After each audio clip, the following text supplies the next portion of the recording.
করছেন আগমন আরে দ্রোণাচার্যের ভূমিকায় নৃত্য অভিনয় করে দেখাবেন এক তরুণ শিল্পী নৃত্যশিল্পী তাপস কুমার শহীদ।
গুরুদেব ওই বৃক্ষটাকে আমি একটি পাখি দেখতে পাচ্ছি গুরুদেব। আর কি দেখতে পাচ্ছ তুমি? পাখির মস্তকে দুটি চোখ ছাড়া আর অন্য কিছু দেখতে পাচ্ছি না গুরুদেব। তুমি ঠিকই দেখেছো অর্জুন, তুমি এক্ষুনি তীর নিক্ষেপ করো।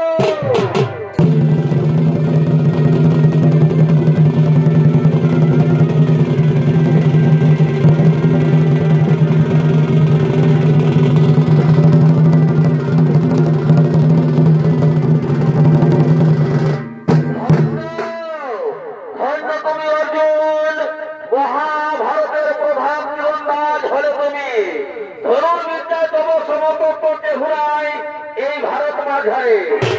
আপনি আমায় আশীর্বাদ করুন গুরুদেব, আমি যেন ধর্ম বিদ্যায় আরো শিক্ষা লাভ করতে পারি। এই গুরুদেব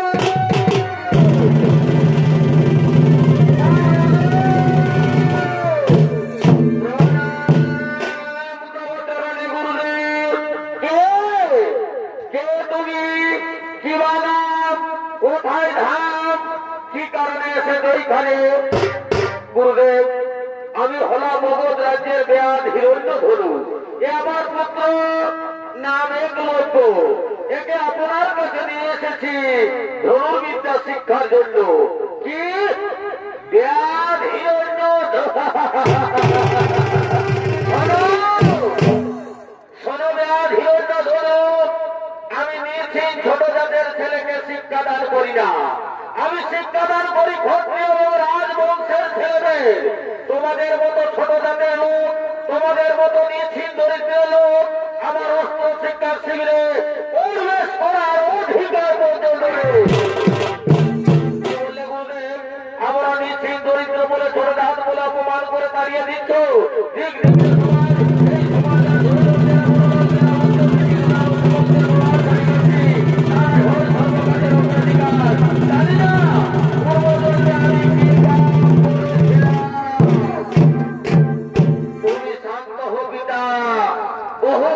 ফলে আমি পেয়েছি মানব জন। তাই আমি গুরুদেবের কাছে নতশিরে বলছি, আজ যখন আমি অবহেলিত লাঞ্ছিত, তখন প্রতিজ্ঞা করে বলছি আমি গুরুদেব দ্রোণাচার্যের শরণাপন্ন হয়ে ধনুর্বিদ্যা শিখবো। তাই চলো পিতা, চলে এখন আমরা বাড়ি ফিরে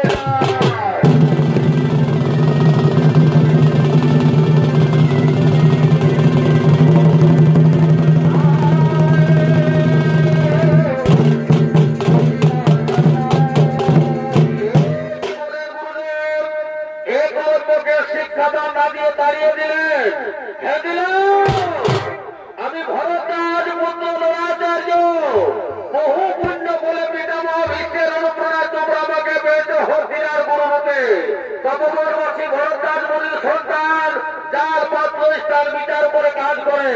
তাই চলো, পশ্চিমে সূর্য স্তম্ভিত হতে চলেছে। চলে এবার আমরা আশ্রম ভিতরে যাই।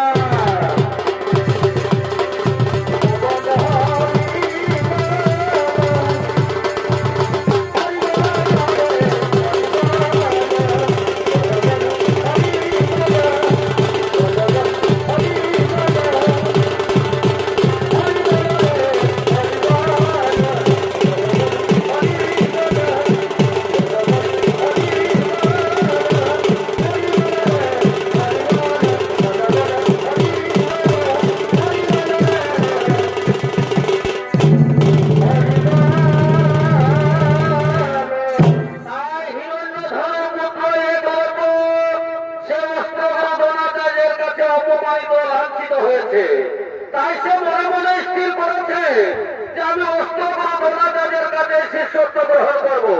তাই যখন সত্যজাত দ্রোণাচার্যের কাছে ভিক্ষা দিয়ে দিনার তৃষ্ণায় কষ্ট পেয়ে বুকে জ্বালা নিয়ে ফিরেছে, তবুও সে তার পথ ছাড়েনি, মাটির মূর্তি স্থাপন করলেন। আর সেই মাটির মূর্তিটাকে আঁকড়ে ধরে ছুটে আসছে গভীর জঙ্গলে।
কোথায় পাবো ধূপ দ্বীপ কি দিয়ে বুঝিব তোমারে?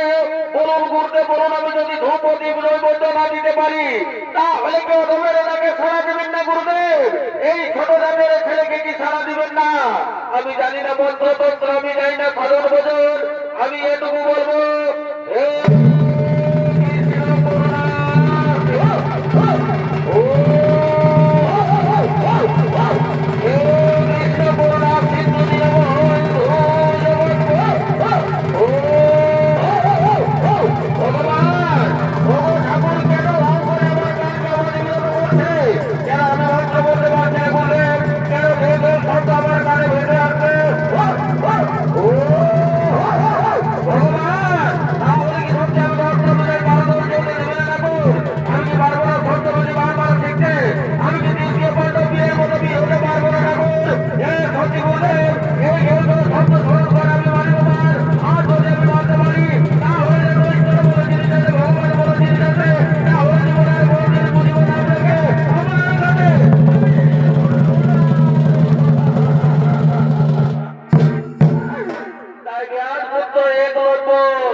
ধনুক তুলে দিলেন এবং গুরুকে স্মরণ করে সেই কুকুরটিকে মারছে। ইগোরো ব্রহ্মা গুরু বিষ্ণু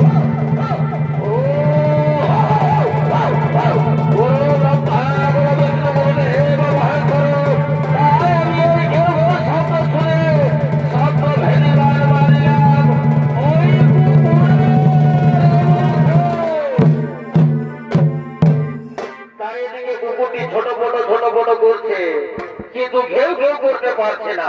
এমন সময় অষ্টগুরু দ্রোণাচার্য তার শিষ্যদের ঐক্য ধরে নিয়ে আসছে। তাই দূর থেকে কুকুরটিকে লক্ষ্য করে শিষ্যরা বলছে, ই গুরুদেব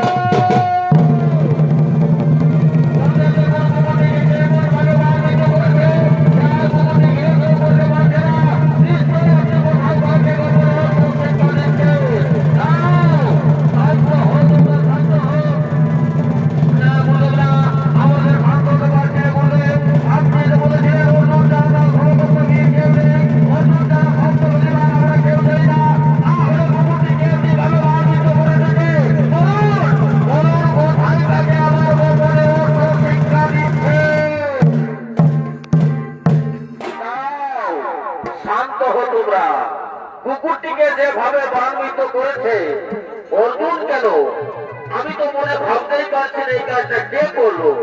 নিশ্চয় রয়েছে জঙ্গলের মধ্যে কোন মহান পুরুষ, কোন মহান ধনুর্বিদ রয়েছে জঙ্গলের মধ্যে। তাই চলো সেই মহান পুরুষের চরণ দর্শন করে আমরা মুক্তি লাভ করি। চলো যারা আমরা তন্ন তন্ন করে খুঁজে বেড়াইছে সেই মহান পুরুষ কে, সেই ধনুর্বিদে বিশারদ রয়েছে। তাই এদিকে এক অল্প অস্ত্রগুলো দৌড়াটা যাতে জানতে পারে তার চরণে চরণ আসছিল হওয়া সেটা হাকার করে চলে আসবে। এই গুরুদেব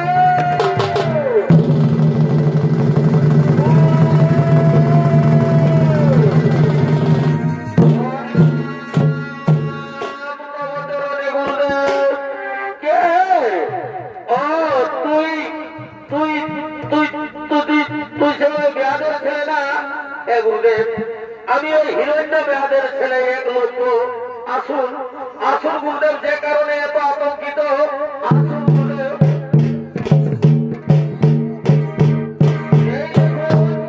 এই দেখুন আপনার মাটির মূর্তি স্থাপন করে আমি দামোদর বছর ধরে ধীরে ধীরে সর্ববিদ্যায় পারদর্শী হয়েছি গুরুদেব। আজ আমি সত্য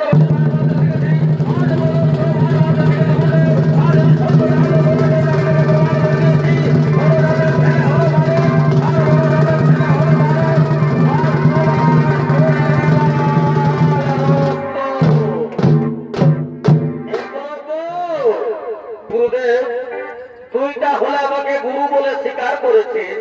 হ্যাঁ গুরুদেব, তাহলে কি তুই জানিস যে গুরুকে গুরু দক্ষিণা দিতে হয়? শুনেছি শুনেছি গুরুদেব, পিতা পিতামহের কাছে শুনেছি গুরুর কাছে দীক্ষা নিতে হলে তাকে দক্ষিণা দিয়ে ঋণ শোধ করতে হয়। হ্যাঁ হ্যাঁ হ্যাঁ, ঠিকই শুনেছি। তাহলে তুই তোর গুরুকে দক্ষিণা দিয়ে ঋণ মুক্তি হতে চাস? হ্যাঁ গুরুদেব, কেন চাইবো না গুরুদেব? আজ যদি আমি এই মাটির মূর্তিটাকে 12 বছর ধরে বুঝতে পারি আর সত্যজাত দ্রোণাচার্য আমার কাছে দক্ষিণা চাইবে আর আমি দেবো না, এ হতে পারে না গুরুদেব, এ হতে পারে না। বলুন না, বলুন আপনার কি লাগবে সেই দক্ষিণা।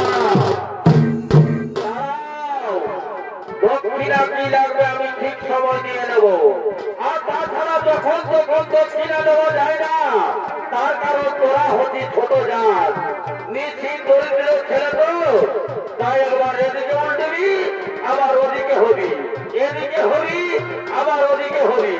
তাই তুই যদি আমাকে দক্ষিণা দিতে চাস তাহলে তোকে আগে ত্রিসত্য বন্দি করতে হবে। বেশ বলতে আমি ত্রিসত্য বন্দি করছি।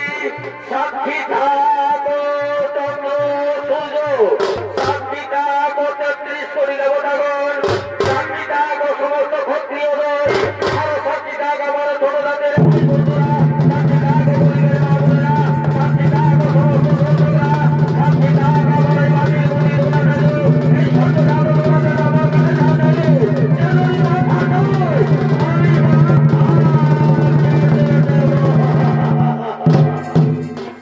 ওরে বেহাদের পুত্র এক লক্ষ। আমি মাথা নেব না বাবা, আমি মাথা নেব গুরু 9 বছর। আমি মাথা নিয়ে কেন তোকে চিরতরে নষ্ট করে দেবো বাবা? আরে সামান্য খালি আমি তোর কাছে দক্ষিণা চাই। বলুন বলুন গুরুদেব কি লাগবে সেই দক্ষিণা? ওরে বেহাদের ছেলে এক লক্ষ, তুই সত্যি যদি আমাকে গুরু দক্ষিণা দিতে চাস তাহলে তো আস্তে আস্তে দান কর, তোর মনে কোনো বলে তোকে বললো, তোর মনে কোনো বললো, আস্তে আস্তে দান কর, তোর সেই দান হস্তের বিদ্যা।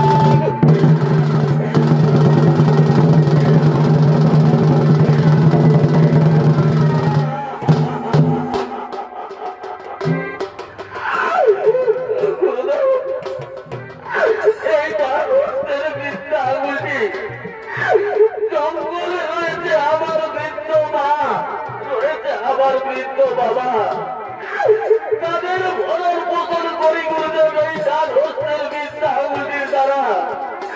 আর আপনি যদি ডান হস্তের বিদ্যা আঙুলটি আমার কেটে দেবেন তাহলে তারা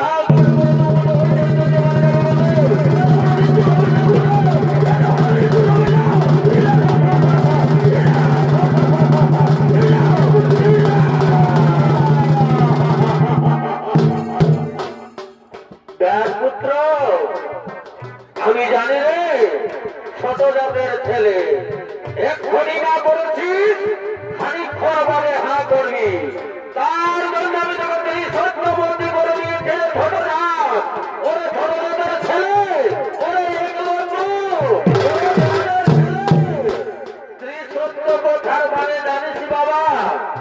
গুরুদেব, আপনি একটি কাজ চিন্তা করে দেখুন গুরুদেব, জঙ্গলে রয়েছে আমার বৃদ্ধ মা, রয়েছে আমার বৃদ্ধ বাবা, এই বিদ্যা আঙুল দিয়ে শিকার করে আমি তাদের ভরণ পোষণ করতে পারি। আর আপনি যদি দক্ষিণা স্বরূপ আমার দান হস্তের বিদ্যা আঙুলি কেটে নেবেন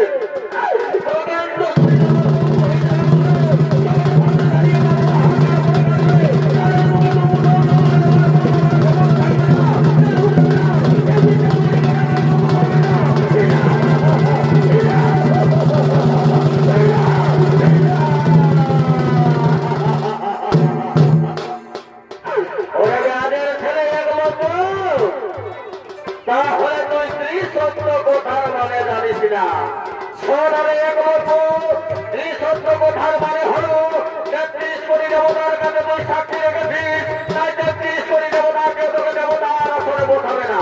ছোট জাতের ভাই বন্ধুদের সাক্ষী রেখেছিস, তাই ছোট জাতের ভাই বন্ধুরা কেউ তোকে বলবে না ভালো, সবাই বলবে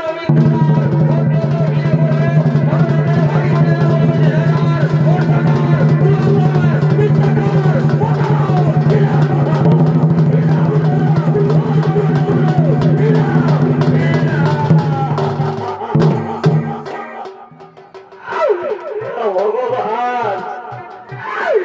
এই কথা শোনার আগে তুমি আমায় মৃত্যু দাও ঠাকুর, তুমি আমার মস্তকে ওগো ঠাকুর সূর্যদেব, ওগো ঠাকুর সূর্যদেব, তুমি এত অন্যায়ের উপর জল জল করে উঠছো। আজ কি না অন্যায় হচ্ছে গরিব ছেলের উপর,